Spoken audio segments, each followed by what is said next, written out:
Guys welcome back to my YouTube channel commerce stream by MD Shadan. Guys जैसा कि आप सभी लोगों को पता, हम लोग क्लास 12th अकाउंटेंसी का जो चैप्टर नंबर 3 है that is admission of a partner, इसके बारे में हम लोग पढ़ रहे थे। तो गाइस लास्ट वीडियो में इस चैप्टर का जो इंट्रोडक्शन वाला पार्ट है उसके बारे में हमने डिस्कशन किया था, यानी कि एडमिशन ऑफ अ पार्टनर से रिलेटेड जितनी भी इंपॉर्टेंट थ्योरी है उसके बारे में हमने पढ़ा था। जैसे कि एडमिशन ऑफ अ पार्टनर होता क्या है, या फिर एक नया पार्टनर जब पार्टनरशिप फर्म में एडमिशन लेता है तो उसके पीछे क्या रीज़न होता है, कौन कौन से ऐसे जेन्युइन रीज़न होते हैं जिसकी वजह से एक पार्टनर पार्टनरशिप फर्म में एडमिट कराया जाता है। ठीक है। दूसरी चीज़ हमने ये भी समझा था कि जब एक नया पार्टनर पार्टनरशिप फर्म में एडमिट करता है तो जो ओल्ड पार्टनर होते हैं उनके सामने क्या क्या प्रॉब्लम आती है, मतलब वो पुराने पार्टनर क्या क्या प्रॉब्लम फेस करते हैं। इन सारी चीज़ों के बारे में हमने बहुत डिटेल से डिस्कशन किया था। तो बच्चे, आई होप आपने मेरा लास्ट वीडियो देखा होगा। तो जिन बच्चों ने अभी तक मेरा इंट्रोडक्शन वाला पार्ट नहीं देखा, तो सबसे पहले मैं आपसे रिक्वेस्ट करूंगा कि आप मेरा इंट्रोडक्शन वाला पार्ट यानी कि लेक्चर 1 आप देखिए, फिर आप इस वीडियो के देखिए, तो आपको बहुत ही अच्छे से सारी चीज़ें समझ में आएंगी और बहुत इंटरेस्ट भी आपको आएगा। और सारे क्वेश्चंस देखो, लास्ट वीडियो में हमने 2 क्वेश्चंस भी किए थे guys, question number 1 and question number 2, ठीक है, जो कि new ratio and sacrificing ratio से रिलेटेड था। तो गाइस आज की इस वीडियो में हम क्वेश्चन नंबर नेक्स्ट यानी कि question number 3, question number 4 and question number 5 यानी टोटल 3 क्वेश्चंस आज की इस वीडियो में हम करेंगे। तो आइए बिना किसी देरी के सबसे पहले हम देखते हैं क्वेश्चन नंबर 3 का ए। ठीक है, तो देखो इसमें कह रहा है कि X and Y are partner sharing profit in the ratio of 2:1। ये ओल्ड रेशियो हो गया पार्टनर का। फिर आगे कह रहा है कि Z is admitted with 5/11th share, यानी एक नया पार्टनर एडमिट हो रहा है। कौन? जेड। कितने शेयर के लिए? 5/11th शेयर के लिए। फिर आगे कह रहा है कि विच ही टेक्स 3/11th फ्रॉम। अब यहाँ देखो एक वर्ड लिखा हुआ फ्रॉम। तो गाइस कभी भी अगर क्वेश्चन में फ्रॉम वर्ड लिखा हो, ठीक है, तो इसका मतलब ये है कि आपके क्वेश्चन में सैक्रिफाइसिंग रेशियो कैलकुलेट करके दिया है, आपको अलग से कैलकुलेट करना नहीं है। जैसे यहाँ कह रहा है ना कि जो जेड है वो कैसे एक्वायर करेगा, ये जो 5/11th शेयर जेड एक्वायर करेगा वो किससे करेगा? तो ओल्ड पार्टनर से करेगा। तो आगे कह रहा कि ही टेक्स 3/11th फ्रॉम यक्स, यानी जो यक्स है ना वो 3/11th शेयर वो क्या कर रहा है? जेड के फेवर में सैक्रिफाइस कर रहा है। तो ये सैक्रिफाइस रेशियो कैलकुलेट करके यहाँ दिया। कभी भी ध्यान रखना, अगर क्वेश्चन में फ्रॉम वर्ड लिखा हो तो इसका मतलब होता है कि जो रेशियो दिया है वो सैक्रिफाइसिंग रेशियो ऑलरेडी कैलकुलेट करके दिया है। और कभी कभी यहाँ फ्रॉम की जगह आपको ऑफ मिलेगा, आगे मैं क्वेश्चन कराऊंगा। तो ऑफ का मतलब होता है कि सैक्रिफाइसिंग रेशियो वो नहीं होता, वहाँ पे आपको कैलकुलेट करना पड़ता है, मतलब आपको कैलकुलेशन करना पड़ता है। लेकिन जब कभी भी फ्रॉम वर्ड लिखा हो तो फ्रॉम का मतलब होता है sacrificing ratio is already calculated, मतलब वो ऑलरेडी कैलकुलेट करके दिया है। तो इसका मतलब यहाँ पे ये जो 3/11th दिया है ना, ये एक्स का सैक्रिफाइसिंग रेशियो है। ठीक है, आई होप आपको समझ में आ रहा होगा। और आगे कह रहा कि एंड 2/11th फ्रॉम वाई, यानी जो वाई का सैक्रिफाइसिंग रेशियो है वो कितना है? 2/11। ठीक है, और हमसे कह रहा कि calculate the new profit sharing ratio of the partner, यानी कि हमको क्वेश्चन में नया रेशियो निकालना है।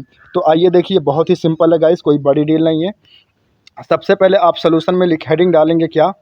Computation of new and sacrificing ratio. देखो सैक्रिफाइसिंग तो निकालना नहीं क्योंकि क्वेश्चन में दिया है, ठीक है, क्योंकि जब भी फ्रॉम वर्ड लिखा हो, ध्यान रखना, फ्रॉम वर्ड अगर लिखा है तो इसका मतलब सैक्रिफाइसिंग रेशियो ऑलरेडी वो दिया ही है। जैसे देखो, सबसे पहले देखो शुरू से देखो, यहाँ पे आप क्या करेंगे? एक कॉलम बनाएंगे पार्टनर का, जहाँ पे एक्स वाई और जेड यानी इंक्लूडिंग जो न्यू पार्टनर है उसका भी नाम लिखेंगे। ठीक है, और जो ओल्ड पार्टनर है एक्स एंड वाई, उनका रेशियो था 2:1, यानी कि 2/3 और 1/3। ठीक है, अब देखो क्वेश्चन में कह रहा था कि एक नया पार्टनर है, कौन? जेड। एक नया पार्टनर है जेड, इसको पार्टनरशिप फॉर्म में एडमिट कराया जाता है। कितने शेयर के लिए? 5/11th शेयर के लिए, 5/11 शेयर के लिए। ठीक है, अब ये जो 5/11 है ये किससे गेन करेगा?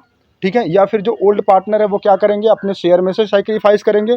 तो क्वेश्चन में दिया था कि जो यक्स है वो 3/11 शेयर सेक्रीफाइस कर रहा है। ठीक है, और जो वाई है वो 2/11 सेक्रीफाइस कर रहा है। इसका मतलब क्वेश्चन में जो सेक्रीफाइसिंग रेशियो होगा इस वो दिया है, तो 3/11 और 2/11। ठीक है, तो इसका सेक्रीफाइसिंग रेशियो क्या बनेगा? 3/11। सॉरी 3:2, क्योंकि ये डिनोमिनेटर हट जाएगा, न्यूमरेटर ही लेते हैं रेशियो कैलकुलेट करने के लिए। तो रेशियो आ जाएगा सैक्रिफाइसिंग कितना 3:2, ठीक है। लेकिन हमको यहाँ पे सैक्रिफाइसिंग रेशियो नहीं निकालना था, क्वेश्चन में हमसे बोल रहा था न्यू रेशियो निकालिए, ठीक है। तो न्यू रेशियो कैसे निकलेगा, देखो जो एक्स का ओल्ड पार्टनर है, ठीक है, उसमें से क्या करना है, जितना शेयर एक्स ने सैक्रिफाइस कर दिया किसके फेवर में, नए पार्टनर यानी कि जेड के फेवर में, अगर उतना शेयर माइनस कर दिया जाए ओल्ड शेयर में से, तो आपको क्या मिल जाएगा, नया शेयर मिल जाएगा एक्स का। तो चलो वही करते हैं। देखो एक्स का ओल्ड शेयर कितना है 2/3, ठीक है। और जो सैक्रिफाइस किया था एक्स ने जेड के फेवर में वो कितना किया था 3/11। तो 2/3 में से अगर हम 3/11 माइनस कर दें तो देखो इसका एलसीएम कितना हो जाएगा 33, ठीक है। तो ये 3 11 जा 33 और 11 2 जा 22 हो जाएगा, और 11 3 जा 33 और 3 3 जा 9, यानी कि 22 - 9 करेंगे तो 13/33 आ जाएगा, ठीक है। ये हो गया क्या, एक्स का न्यू रेशियो, ठीक है। समझ में आ रहा है ना गाइस। अच्छा, इसके बाद वाई का भी इसी तरीके से हम निकाल लेंगे। कैसे निकालेंगे, वाई का जो ओल्ड रेशियो है उसमें से माइनस कर देंगे वाई ने जितना सैक्रिफाइस किया था। वाई का सैक्रिफाइसिंग रेशियो कितना दिया था 2/11, तो 2/11 अगर हम माइनस कर देंगे तो इसका भी एलसीएम 33 आ जाएगा। तो 3 11 जा 33 और 11 1 जा 11 हो जाएगा, और 11 3 जा 33 और 3 2 जा 6, यानी इसको सॉल्व करेंगे तो 5/33 आ जाएगा, ठीक है। तो ये क्या हो गया गाइस, ये हो गया वाई का न्यू रेशियो, ठीक है।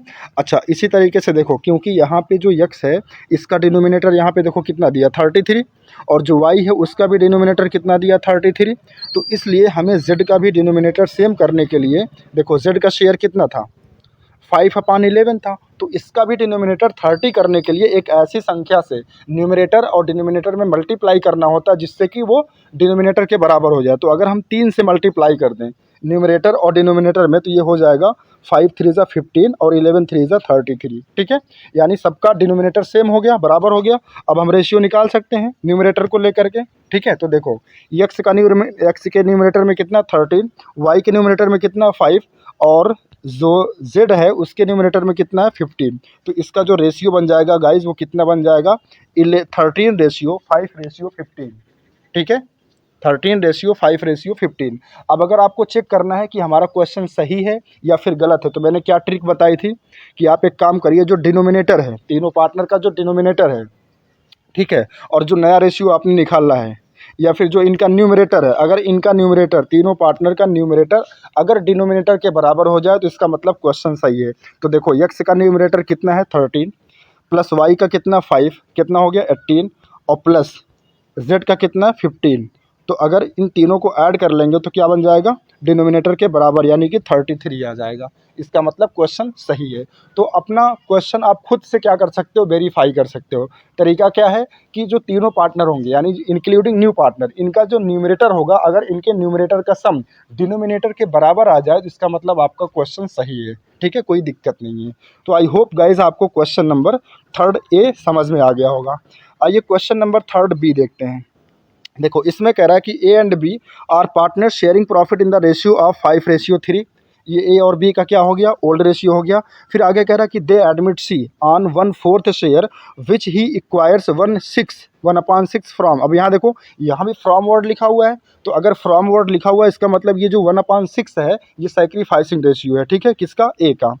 और फिर लिखा एंड 1/12 फ्रॉम बी, यहाँ भी देखो फ्रॉम लिखा हुआ है, इसका मतलब ये जो 1/12 है ये बी का क्या है, सैक्रिफाइस है। हमसे कह रहा कि calculate the new profit sharing ratio of the partner, यानी हमको नया रेशियो निकालना बिल्कुल पहले के जैसा, ठीक है। तो देखो इसको सोल्यूशन देखो।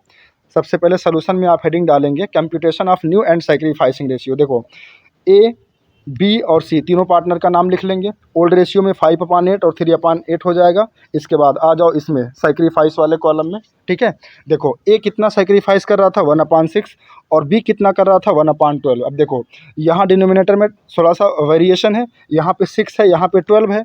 तो दोनों को बराबर करने के लिए अगर हम 1/6 में डिनोमिनेटर और न्यूमरेटर में 2 से मल्टीप्लाई कर दें तो ये 2/12 हो जाएगा, और इसका भी 1/12 था, ठीक है।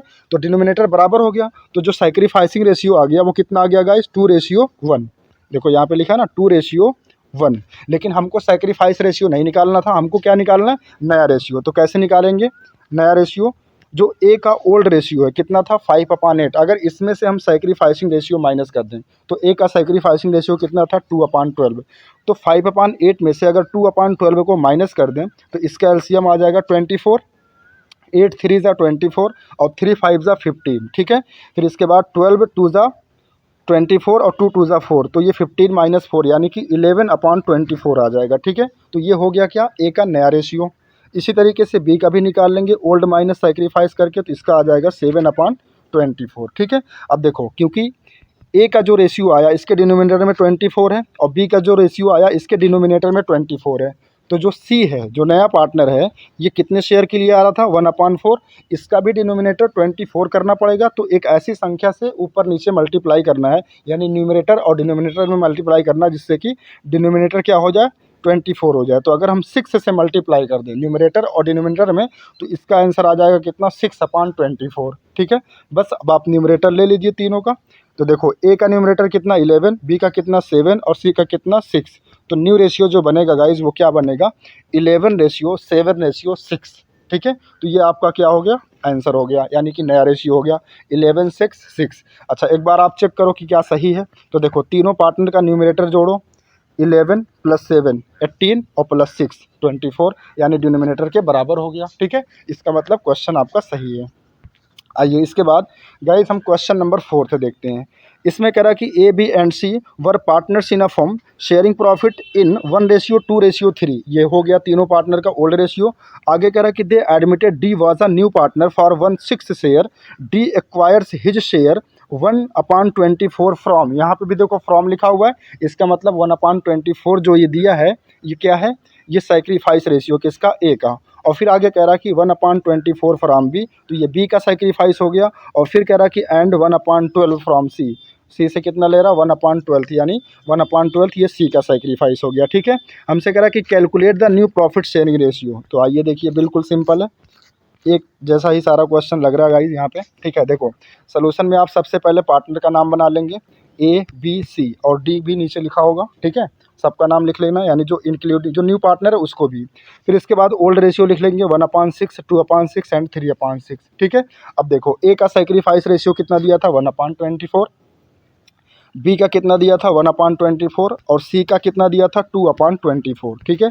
तो सी का जो है 1/12 दिया था, लेकिन डिनोमिनेटर 24 करने के लिए ऊपर नीचे 2 से मल्टीप्लाई करेंगे तो इसका आ जाएगा 2/24, ठीक है। इसके बाद आपको क्या करना है, नया रेशियो निकालना था। तो आप कैसे निकालेंगे, जो ओल्ड रेशियो ए का है उसमें से सैक्रिफाइस माइनस कर दोगे। तो ए का सैक्रिफाइस रेशियो कितना था 1/24, ठीक है। तो इसको आप सॉल्व कर लेंगे तो ये आ जाएगा 3/24, जो कि ए का नया रेशियो होगा। इसी तरीके से बी का भी क्या कर लेंगे, ओल्ड माइनस सैक्रिफाइस कर लेंगे तो ये आ जाएगा 7/24, ठीक है।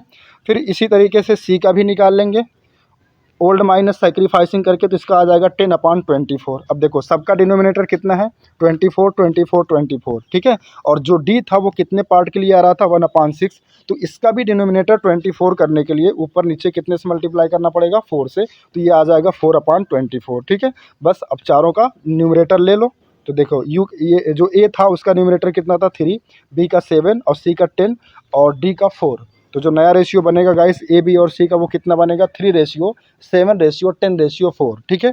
तो गाइस आई होप आपको क्वेश्चन नंबर 4 भी समझ में आ गया होगा, बहुत ही इजी है, कोई बड़ी डील नहीं है। आइए आज का लास्ट क्वेश्चन देखते हैं, क्वेश्चन नंबर 5। इसमें कह रहा कि A and B are partner sharing profit in the ratio of 3:2, ये इनका ओल्ड रेशियो हो गया। फिर आगे कह रहा कि they admit C into partnership giving him 1/2, ठीक है। यानी सी को नया पार्टनर बनाया जा रहा है जिसको 1/2 शेयर दिया जाएगा in profit which he acquire from A and be in the ratio of 3:1। अब यहाँ देखो लैंग्वेज बदल दिया, मतलब कह रहा कि 1/2 जो सी को दिया जाएगा यानी नए पार्टनर को, वो किस रेशियो में दिया जाएगा 3:1 में, यानी कि 3/4 और 1/4 इस रेशियो में। अब यहाँ पे आपको सैक्रिफाइस निकालना पड़ेगा। आइए देखिए कैसे। वैसे निकालना तो हमें न्यू रेशियो है, लेकिन सैक्रिफाइसिंग रेशियो जब तक नहीं निकालेंगे तब तक न्यू रेशियो कैसे आएगा, ठीक है। देखो आप पार्टनर वाले कॉलम में लिख लेंगे पार्टनर का नेम ए बी सी, इनका ओल्ड रेशियो 3/5 2/5, सी का तो कोई ओल्ड रेशियो नहीं होगा अभी, ठीक है। अच्छा सैक्रिफाइसिंग रेशियो में कह रहा था कि जो नया शेयर है जो न्यू पार्टनर है, ठीक है, उसको कितने शेयर के लिए पार्टनर बनाया जा रहा है 1/2, ठीक है। और इस 1/2 को कह रहा था कि जो ओल्ड पार्टनर है यानी कि ए और बी, इसको किस रेशियो में सैक्रिफाइस करेंगे, 3:1 यानी कि 3/4 और 1/4। तो ए का सैक्रिफाइस हम कैसे निकालेंगे, 1/2 का, 2 का मतलब होता है मल्टीप्लाई कितना, 3/4, ठीक है। तो ये हो जाएगा 3/8। बात समझ रहे हो, देखो 1/2 कहाँ से आया, ये वो शेयर है जो नए पार्टनर को देना है, और इसको कैसे देंगे पुराने पार्टनर, 3:1 में। तो 3:1 का मतलब होता है 3/4। तो 1/2 का 3/4 करेंगे तो 3/8 हो जाएगा।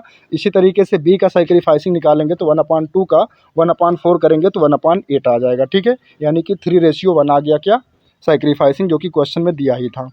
अब इसके बाद हमें नया रेशियो निकालना है, तो कैसे निकालेंगे, ओल्ड माइनस न्यू। तो देखो ओल्ड रेशियो ए का कितना था, 3/5 और सैक्रिफाइसिंग कितना आया, 3/8, ठीक है। तो इसको सॉल्व कर लेंगे तो ये आ जाएगा 9/40। ओके, तो ये हो गया ए का न्यू रेशियो। इसी तरीके से बी का कर लेंगे, ओल्ड माइनस सैक्रिफाइस, और इसको सॉल्व कर लेंगे तो ये आ जाएगा 11/40, ठीक है। इसी तरीके से सी का कैसे निकालेंगे, देखो 3/8 किससे गेन कर रहा है, सी ए से, और 1/8 किससे कर रहा है, बी से। यहाँ देखो हमने निकाला था ना 3/8, एक सेकेंड, ये देखो 3/8 ए सैक्रिफाइस कर रहा था और बी कितना कर रहा था, 1/8। तो अगर इन दोनों को जोड़ दें तो सी का टोटल गेन पता चल जाएगा, है ना। तो देखो वही यहाँ पे किया गया है, 3/8 जो ए से गेन कर रहा है और 1/8 जो किससे गेन कर रहा है, बी से। तो अगर इन दोनों को जोड़ दें तो आ जाएगा कितना, 4/8। लेकिन क्योंकि देखो सबका डिनोमिनेटर यहाँ पे 40 है, तो इसको भी 40 करने के लिए ऊपर नीचे 5 से मल्टीप्लाई करना पड़ेगा, तो ये हो जाएगा 20/40, ठीक है। तो इनका जो नया रेशियो बनेगा गाइज, वो बनेगा 9:11:20, ठीक है। तो गाइज आई होप आज के जो 3 क्वेश्चंस मैंने डिस्कस किए वो आपको समझ में आए होंगे बहुत ही आसानी से। अगर किसी बच्चे को किसी क्वेश्चन में कोई भी कन्फ्यूज़न होती है तो प्लीज़ इस वीडियो को बैक करके या फिर दोबारा देखिए, आपको सारी चीज़ें क्लियर हो जाएंगी, ठीक है। तो गाइज़ अगर वीडियो आपको पसंद आया हो, आपको क्वेश्चन समझ में आया हो, तो प्लीज़ वीडियो को लाइक एंड शेयर करना मत भूलिएगा, ठीक है। आपसे मिलते हैं नेक्स्ट वीडियो में, आज के लिए बस इतना ही। Thank you so much guys.